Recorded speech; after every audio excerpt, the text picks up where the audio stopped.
Hey my YouTube family, welcome back to my channel. আশা করছি আপনারা সবাই খুব ভালো আছেন আর আমিও বেশ ভালোই আছি। তো আজকে থাম্বনেল দেখে আপনারা বুঝতেই পারছেন যে আমি আজকে আমার রান্নাঘরটাকে ডিপ ক্লিন করব। আর আসল কথা হলো দুর্গাপুজো তো এসেই গেল আর মাত্র হাতে গোনা কয়েকটা দিন। তো দুর্গাপুজোর আগে তো রান্নাঘরটাকে পরিষ্কার করতেই হবে, শুধু রান্নাঘর নয়, প্রত্যেকটা রুম, প্রত্যেকটা ঘর পরিষ্কার করতে হবে। তো স্টার্ট করলাম রান্নাঘর থেকেই। আর যদি এখন ভালো মতো পরিষ্কার করে রেখে দিই, ডিপ ক্লিন করে, তাহলে আর দুর্গাপুজোর 2-1 দিন আগে নর্মালি একবার ক্লিন করে নিলেই হবে। তো সকালবেলা খুব তাড়াতাড়ি ঘুম থেকে উঠে আমি রান্নাবান্নাটা সেরে নিয়েছি। একদম সিম্পল রান্না করেছি। আর সকালের টিফিনও খাওয়া হয়ে গেছে, হাজব্যান্ড চলে গেছে, ছেলেও স্কুলে চলে গেছে। আর এখন বাজে আসলে 10:30, আর আমি কোমর বেঁধে লেগে পড়েছি রান্নাঘরে। তো রান্নাঘরের সমস্ত জিনিসপত্র আমি আগে বের করে নিয়েছি। এই যে সব জিনিসপত্র আমি বার করছি, কিছুটা যেগুলো রয়েছিল সেগুলো বার করেছি। আর কিছুটা জিনিস যেমন কৌটোগুলো, কিছু কৌটো ছিল সেগুলো আমি আগে বের করে রেখেছি, আর কিছু এখন বার করলাম। তো সবগুলো বার করিয়ে রেখে দিয়েছি। আর এখন আমি এই মগের মধ্যে সার্ফ আর একটু জল গুলে নিয়েছি, জলের মধ্যে একটু সার্ফ গুলে নিয়েছি, আর একটা স্পঞ্জ দিয়ে ভালো করে পরিষ্কার করছি। আবার ভিম লিকুইড, জল, ভিনেগার এসব মিলিয়ে একটা লিকুইড বানানো যায়, যেটা দিয়ে ভালো পরিষ্কার হয়, কিন্তু আজকে আমি সার্ফ দিয়ে করছি। এভাবে ভালো করে পরিষ্কার করে নেব। আগে ভালো করে ঘষিয়ে সার্ফ দিয়ে ভালো করে ঘষিয়ে পরিষ্কার করব। তারপর একটা কাপড় দিয়ে, নরম সফট কাপড় দিয়ে এই টাইলসগুলোকে মুছে নেব। এমনিতে আমার রান্নাঘর খুব একটা ময়লা হয় না, কারণ আমি পরিষ্কার করতেই থাকি। আর মাসে 2 মাসে একবার ডিপ ক্লিন করে নিলে, আর হালকা হালকা পরিষ্কার করলেই চলে, উইকলি হালকা পরিষ্কার করলেই চলে। আর আমাদের তো শুক্রবারে আমরা নিরামিষ খাই, তো বৃহস্পতিবারে একটা মোটামুটি আমাদের পরিষ্কার করতেই হয়। প্রত্যেক বৃহস্পতিবারে আমাদের রান্নাঘর পরিষ্কার করতেই হয়। এই যে এই র্যাকটাও সরিয়ে নিচ্ছি। তো সব সরিয়ে এখন এই জায়গাটাকে আমি ভালো মতো ঘষছি। আসলে কি, রান্নাঘরটা আসলে আমাদের প্রত্যেকেরই রান্নাঘর হলো গিয়ে একটা বাড়ির কেন্দ্রবিন্দু। রান্নাঘরটা হলো গিয়া, মানে আমি মনে করি একটা বাড়ির হার্ট রান্নাঘর, তো একটা বাড়ির মন। তো রান্নাঘরটাকে যতই আমরা পরিষ্কার রাখবো, দেখবেন বাড়ির প্রত্যেকেরই মন, বিশেষ করে আমরা যারা মহিলারা আছি, মহিলাদের মনটা বেশি পরিষ্কার থাকবে, মনটা ভালো থাকবে, ফ্রেশ লাগবে। রান্নাঘরে ঢুকলে মনে হবে যেন না, একটা পরিষ্কার জায়গায় ঢুকেছি। আর আমাদের তো এমনিতে বেশিরভাগ সময় রান্নাঘরেই কাটে, আমাদের প্রিয় জায়গাও রান্নাঘর। অনেকটা সময় আমাদের রান্নাঘরে থাকতে হয়, আর সেই রান্নাঘর যদি গোছানো থাকে, পরিষ্কার থাকে, তাহলে আমাদের কাজ করতে ভালো লাগে। আর গুছিয়ে রাখার প্রথম স্টেপটাই হলো গিয়ে পরিষ্কার করা। তো পরিষ্কার করে নিলে তারপর যখন গুছিয়ে রাখবেন, দেখতেও খুব সুন্দর লাগবে, আর পরিষ্কার জিনিসে হাত দিলেও ভালো লাগে। তো এভাবে আমি ঘষিয়ে নিচ্ছি। নিচে একটা টুল দিয়েছি, টুলটা ভিডিওতে দেখা যাচ্ছে না। টুলের উপরে উঠে আমি যে জায়গাটা লাগাল পাচ্ছি না, টুলের উপরে উঠে ঘষে নিচ্ছি, ভালো করে ঘষে নিচ্ছি। তো বন্ধুরা, আমি ইউটিউবে এসেছি এই নতুন, একদম নতুন। আমি ইউটিউব সম্বন্ধে ভালো করে কিছু জানিও না, ব্যাস এসে পড়লাম ইউটিউব করতে, ভিডিও বানাচ্ছি। আর যদি কোনো ধরনের কোনো ভুল হয় আমার, বা আমি যদি কাউকে কোনোভাবে হার্ট করে থাকি, তো প্লিজ ক্ষমা সুন্দর দৃষ্টিতে দেখবেন। আর আমার এই ভিডিওটা যদি আপনাদের একটু ভালো লেগে থাকে, তাহলে প্লিজ একটু সাপোর্ট করবেন, একটা লাইক দেবেন, সাবস্ক্রাইব করে পাশে থাকার অনুরোধ রইল। আর এভাবে যদি আপনাদের সাপোর্ট না পাই, তাহলে আমি কোনোভাবেই এগোতে পারবো না। তো প্লিজ একটু সাপোর্ট করবেন। তো র্যাকগুলো পরিষ্কার করে নিয়েছি, সেলফের কাউন্টার টপটাও এখন পরিষ্কার করছি। এই যে ফ্রিজের গ্যাসের নিচের দিকটা পরিষ্কার করলাম। আর গ্যাসের পেছন দিকটা করার সময় আমার একটু হাতে লেগে গিয়েছিল, একটু হাতটা কেটে গেছিলো। তো কাটলেও কি হবে, আমরা তো আর বসে থাকতে পারি না, আমরা আমাদের কাজ করবই। আমরা যেটাতে লেগে পড়েছি সেটা আমরা করবই, তারপরে আমরা থামবো। চাই হাত কেটে যাক, চাই যাই কিছু হয়ে যাক, এগুলো দেখলে চলবে না।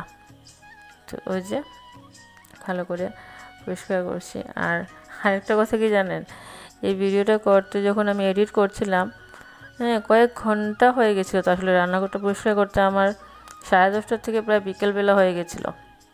বিকেলেও হয়নি, কিছুটা জিনিস সন্ধ্যার পরেও করতে হয়েছে। তো আমি যখন এডিট করতে বসেছি, দেখলাম এডিট করছি, প্রায় 80 মিনিটের ভিডিও হয়ে গেল। তো 80 মিনিটের ভিডিও আমি এবার কী করব, আবার এডিট করলাম। তারপর হয়ে গেল 50 মিনিট, 50 মিনিটও হলো না। তারপরে আমি আবার এডিট করলাম, অনেক কিছু কাটতে হয়েছে, আবার এডিট করলাম, তারপর 20 মিনিট। এভাবে আমি কমিয়ে এনেছি ভিডিওতে। অনেক কিছুই দেখাতে পারিনি, অনেক কিছুই মানে কাটতে হয়েছে, কারণ না কাটলে ভিডিওটা অনেক লম্বা হয়ে যাবে। আর তবুও আমি যে ভিডিওটা বানিয়েছি, এটা এক পার্টে হবে না, দুটো পার্টে দেখাবো। আজকের পরে কালকে আরেকটা ব্লগ আসবে ক্লিনিং সম্বন্ধে, ক্লিনিংয়েরই আরেকটা ব্লগ আসবে, তারপর গিয়ে শেষ হবে।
কালকের ভিডিওটা অবশ্যই দেখবেন। আজকের মতো এখানে বিদায় নিচ্ছি, কাল আবার দেখা হচ্ছে, টাটা।